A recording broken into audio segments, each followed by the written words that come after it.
Hello, I'm NASA astronaut Terry Virts, recently returned from the International Space Station after spending 200 days on board with my crewmates Samantha Cristoforetti and Anton Shkaparov, along with Sasha Samokhutyaev, Yelena Serova, and Butch Wilmore from Expedition 42, and then Scott Kelly, Misha Kornienko, and Gennady Padalka from Expedition 43.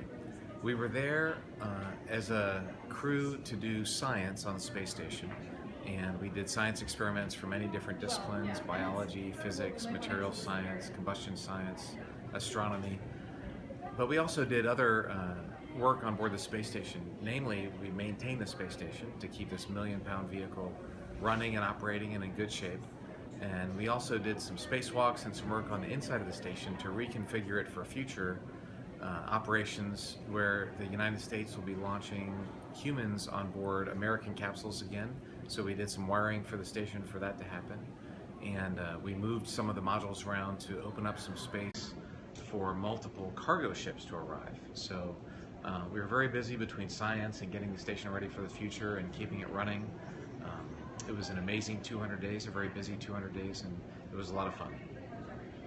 So with that, I'm ready for some questions. All right, our first question is, what did you do for fresh water? Water is a very important subject because people need water, and we drink several pounds of water every day, and when it costs $10,000 a pound to put something into space, that can be a very big expense and problem. And so we have a very good recycling system on the space station. A lot of the problems that we face on Earth with water purification and recycling, we really face in space. And so as part of that, we reclaim condensation, humidity from the air. Basically, it's from our breath, we make humid air and we reclaim that. And we also reclaim urine, and we turn that back into fresh water that we can drink, and we can also turn the water into oxygen. And so there's almost a closed loop system of recycling between water and air and breathable oxygen, and this really helps us to stay in space for long periods of time. Do stars really twinkle up there? Well, they don't twinkle in space at all because there's no atmosphere that we're looking through. The reason they twinkle on Earth is because of the atmosphere, and air moving around and particles in Earth's air make the stars look like they're twinkling. The actual stars are not twinkling at all, and that's a great question because when you see them from space, there's no twinkling. Do you feel surrounded by an immense universe out there?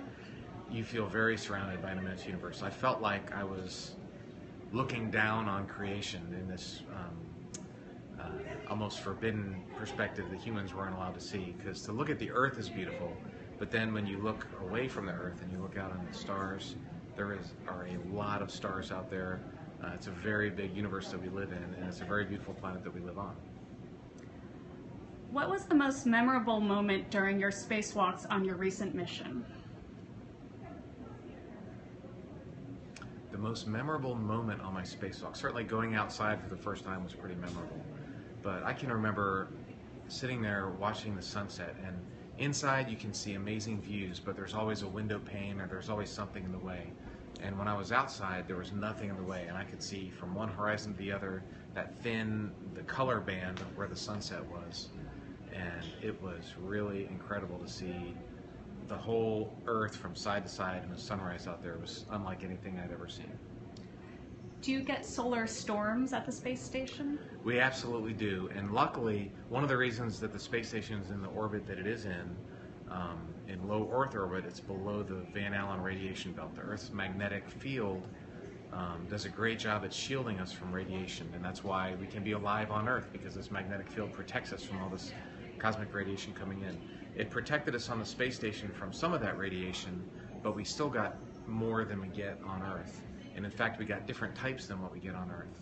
And if you ever close your eyes in space, occasionally you would see these flashes of white, flashes of light in your eye. And it's not actually light, it's actually radiation coming in from other galaxies and hitting your optic nerve and stimulating it to make it look like you're seeing a white flash of light. It was really cool to see at first, except for when you think about what was happening is you're getting irradiated by these heavy particles going near the speed of light. But that was quite an experience.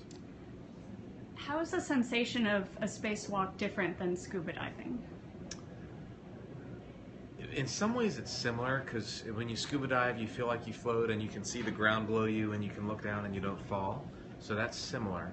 But the big difference is you really are weightless in space. When you scuba dive, there's weight, and your belt would fall down, or the mask falls down and hangs down. And when you spacewalk, you're not falling down at all. Everything is floating, and if you have a tether or something loose, it'll just float. And of course, the other big difference is if you look down, there's Earth below you, and if you look up, there's the universe around you, so you're out in space. What was your favorite part of astronaut training? My favorite part of astronaut training was the variety and diversity of it. It's not just one thing. You have to learn how to be a doctor, and how to be a scientist, and how to be a mechanic, and how to be a cook, and you need to learn how to speak Russian and other languages, and learn how to run the space station systems. And so there's so many different things that you do. That's really good. It keeps you interested, and it's never boring. Is down defined up there to a common place, like toward Earth? Yes. So it is, and it's good that it is, because if we didn't define it, you would never have any sense of what's up and down. But in the station, like we're in the space shuttle right now, the space shuttle simulator, and this was down and this was up. And that was mainly just for our own brains to know which way was up and down, because the reality is your body could flip upside down and it didn't matter. But our brains kind of made it this way so we could be comfortable in the environment that we were operating in. You've flown many types of aircraft during your career. If you could go flying right now, which one would you pick? I'd fly in an F-16. That was the first airplane I flew operationally in the Air Force, and it's just the best airplane. It's an awesome jet, very maneuverable. It has a big canopy that you can see out, and it was my first one. It's my favorite. Do you still remember your Russian? I still do. I still speak some Russian, and I was back to Russia for a debrief, and hopefully I'll be back many times in the future. And so, yes, it's a hard language. It's very difficult to learn, but I love it, and it's something hopefully I'll continue to get better at. How does it feel to look at Earth and think everything we are is on this planet? The one thing we all share in common is we all share the same planet, and everything about humanity is right here, with the exception of the 6 people on board the International Space Station. So we're starting to take very small steps out into space, but that's a great way to look at it, is that this is our one planet for now, and so it's important to take care of it. How does someone become an Air Force pilot? So to become an Air Force pilot, you need a college degree, and then you need to become an officer, and there's different ways to do that, either the Air Force Academy or ROTC or Officer Training School. So you need to get selected and apply, and then get selected for that. And then you need to go to pilot training, which is about a year at one of the different pilot training bases, and go through that and pass that. So there's a process that you have to go through. But really the first step is to make sure that you get the education that you need and get the 4-year degree in college. What was it like to observe the first flight test of the new Orion spacecraft on Exploration Flight Test 1? Right, that was a lot of fun. We, as a crew, sat down. Houston piped up the video for us live, and we sat there and watched the Delta IV launch with Orion on top. That was really neat to see. It's really America's first new spaceship since the space shuttle, and it was kind of hopeful too to look at it and think, man, I'd love to fly that back to the moon or somewhere in the future. So it was really cool to see that from space. All right, we'll take one more question, and it's a social media one. Do you think there'll be periscoping from the International Space Station? We already have. My crewmate Samantha Cristoforetti did an event with that, and social media is a big part. It's a very efficient way for us to connect with people all over the world. And so we definitely are interested in using that and making sure that we use it in the most efficient way that we can reach the most number of people with the adventure that we have in space.